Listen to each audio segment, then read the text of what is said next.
So, Truth Seeker, let me ask you a rhetorical question because you can't answer me. What do you think about the upcoming meeting between Donald Trump and Kim Jong Un? Kim Jong Un. Woo! I mean, look, there has been established over, I guess, centuries, certain protocols that either work or don't work, but certain protocols that dictate how heads of state meet when those heads of states have been threatening each other with total annihilation, fire and fury, oceans of fire, death, right? I mean, when you have two world leaders, and let's face it, that's what Kim Jong Un thinks he is, and so does Trump. And when you have nuclear weapons, by God, you're right up there in the club.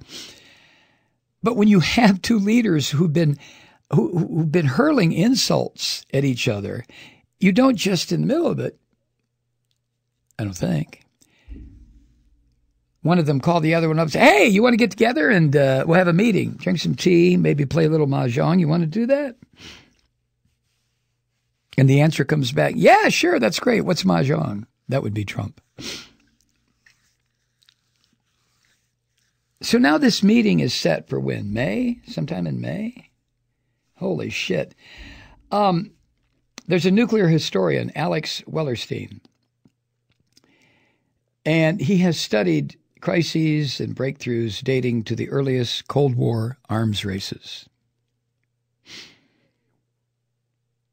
And if you lived during the Cold War, as I did, you remember some real white-knuckle shit that occurred during that half century where you really could believe that this was your last night or your last breakfast or your last Boy Scout meeting or trip to the YWCA, because it was very clear that the world was going to end.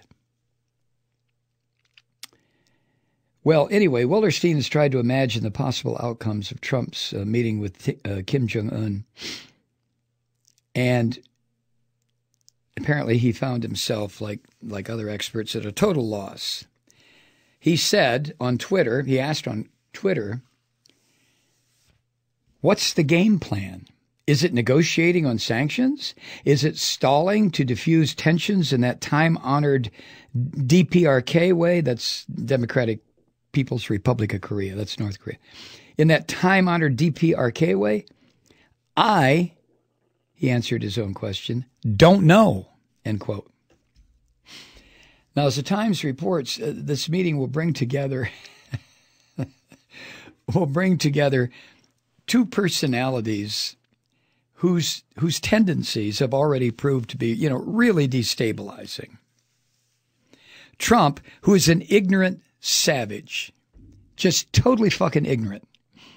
And once, I can say it again, you give him a map of the globe and tell him to point to North Korea, he wouldn't know where to begin. But hey, he's got balls of steel, man. Nobody's ever done this since the end of the war. I'm going to do it. Yeah, really? No experience. And Kim Jong Un, who I think people can agree, his attitude comes from the fact that he's very young. He's inexperienced. He's never gone anyplace. He's never been anywhere. It was he, his dad, and his grandfather are the only three leaders that North Korea has ever had.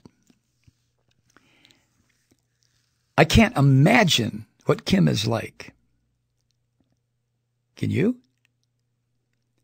Never had to answer to anybody for anything. And the people who were to answer to him, if they answered wrong, they were executed with a fucking anti-aircraft cannon. Remember that video? Oh, Jesus Christ. When you're executed with an anti-aircraft cannon, they scoop up the remains, put it in an envelope, and send it to your mom and them, right? So here's Kim, who's never had an unkind or challenging word said to him in his entire life, nor did his father, nor did his grandfather. And he's going to sit down with Trump? Holy shit.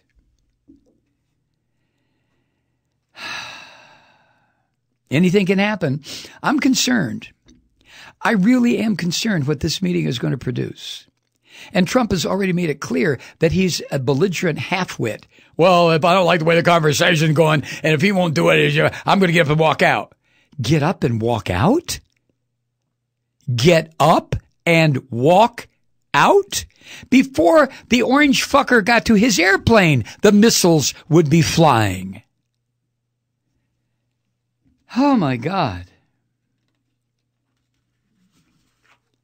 And it's my humble opinion, because I have been reading pundits wiser than I on this issue, that both sides already appear to totally misunderstand each other on what the terms of this meeting are supposed to be about.